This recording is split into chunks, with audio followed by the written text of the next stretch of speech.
Hi guys, જો આ humic acid છે જે આપણે અડધી ચમચી કરીને 2 વખત નાખશું 15 લીટર ડોલની અંદર.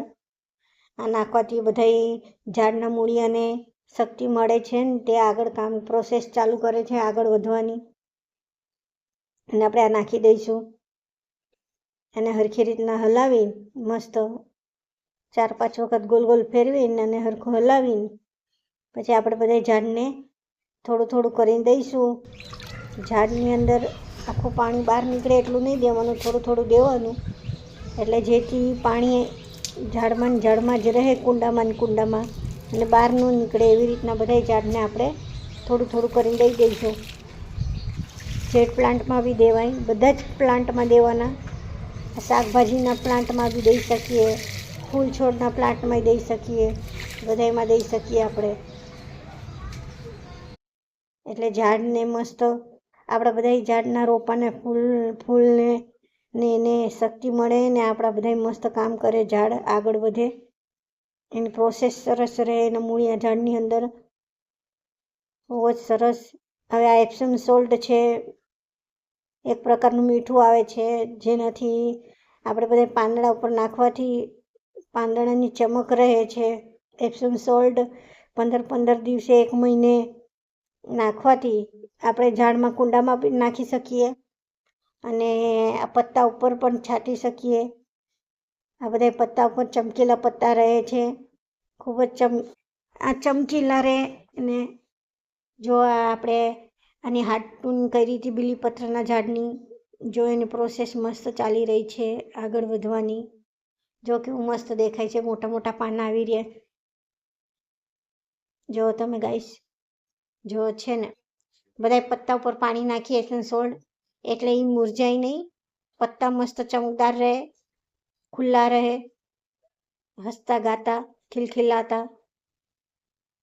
ચારેકોર આપણે છાંટી દઈશું. બધે જ પાન ફૂટ્યા છે, બધી ડાળીએ પાન ફૂટી રહ્યા છે અઢળક. મેં તમને કીધું હતું ને ફાગણ મહિનાની અંદર બધા ફૂલ છોડ બધા ફણગશે. જો આ કેવી મસ્ત એની કેટલી મસ્ત નીકળી છે ફાલ. જુઓ તમે કેટલા મોટા મોટા પાના દેખાય છે બીલીપત્રના, છે ને. શંકર ભગવાન પ્રસન્ન થઈ ગયા. વાહ, બહુ સરસ. જો આ બધા પાના ઉપર આપણે આ એપ્સમ સોલ્ટનું પાણી છાંટશું ને એટલે બધા પાના બહુ જ મસ્ત ચમકીલા ને એકદમ લીલા છમ દેખાશે. જો આ બધી બાજુથી કેવું મસ્ત ડાળીએ પાન ફૂટી રહ્યા, જોયે ને તમે. જુઓ તમે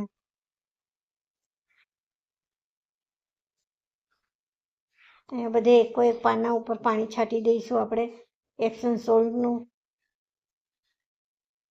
જો અહીંયા પણ નાખી દઈશું બધે. હાર્ડ કટિંગ કર્યા પછીનું જો આનું રિઝલ્ટ. આ કેળીનું ઝાડ છે એને પણ આપણે છાંટી દઈએ એપ્સમ સોલ્ટનું પાણી. જો કેટલી ધૂળ ઉડે, અહીંયા તો ખૂબ જ ધૂળ ઉડે. જો આ કેસરી કલરનું એને કળી આવી છે, જોઈ. આ હાર્ડ કટિંગ કરેલી. જો આ મારું આ મીઠા લીમડાનું, આને બી જો આ જાસૂદની લાલ કલરના જાસૂદની હાર્ડ કટિંગ કર્યા પછી આ રોપો લીધો તો એને બી આપણે કરી દઈએ. જો મસ્ત મજાનું બધાને પાણી છાંટી દઈએ મસ્ત એપ્સમ સોલ્ટનું. આપણે આ નાના નાના રોપા નાખ્યા હતા એ બધાને પાણી એપ્સમ સોલ્ટનું પાણી છાંટી દે એટલે રાજી થઈ જાય બધા પાંદડા, લીલા છમ. એનો કલર એવો ને એવો જ રહે છે મસ્ત મજાનો. એક જ કેળીનું ઝાડ વાવ્યું તેમાં બધું ઉગ્યું હતું. જો આપણે આ મીઠા લીમડાના ઝાડની કટિંગ કરી હતી ને મેં, હાર્ડ કટિંગ. જો હવે ધીરે બધા ફણગવા માંડ્યા છે. એના બીજ ઉતે નીકળશે બધા બહાર, પાંદડા ફૂટશે, બીજના લૂમકા આવશે. જો આ બધે જો અહીંયાથી બી નીકળી છે, જોઈ. જો કેવા મસ્ત ફણગી રહ્યા, કેવા પાન ફૂટી રહ્યા છે. બધે ડાળીએ ફૂટશે બધે પાન. જો છે ને, જ્યાં સફેદ જાસૂદની મેં હાર્ડ કટિંગ કરી હતી ને એ જો એના પાંદડા ફૂટી ગયા. આ બ્લુ કલરનું જાસૂદ ગલગોટા જેવું, આના પાના ફૂટી ગયા. આની કટિંગ કરી હતી પણ મેં આનો વિડીયો નહોતો બનાવ્યો. જો આ ગુલાબ મારા, જો કેટલા ગુલાબ ઉગ્યા છે મસ્ત. આ ગુલાબી ગુલાબ છે, આ રાણી કલરનું ગુલાબ છે. જો એક હારે લૂમખા આવ્યા છે, કળીઓની લૂમખા આવી એક હારે.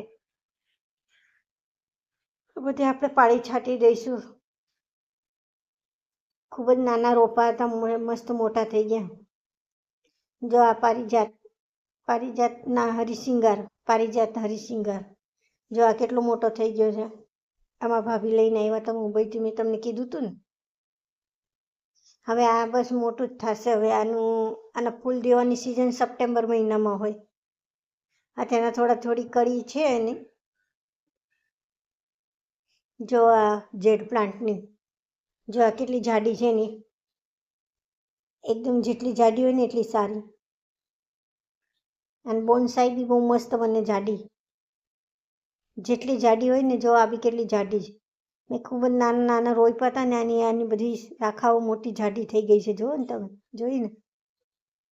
જો આ બી મેં રોપ્યું હતું, ખાલી ડાળકીમાં જો રોપ્યું હતું. જો કેવું મસ્ત એની, જો કેટલી મસ્ત હાર્ડ થઈ ગઈ છે. આની અંદર ચાની ભૂકી, કોફી, હળદરનું પાણી નાખવાથી ખૂબ જ મસ્ત પાંગરે છે. જો આ બી મેં ટુકડા વાવ્યા હતા. જો આ કેટલી જાડી થઈ ગઈ છે આની. આ શ્યામ તુલસી માતાને નીચે લાવી છું, ઉપર તડકો લાગતો હતો એટલે. જોઈએ હવે આ નીચે ઉગે છે કે નહીં. આ છાયામાં હરખી નથી રહેતી, ઉપર છાયામાં છે ને મસ્ત રહે. આ મોરપીંછનું જો અમારું ઝાડ,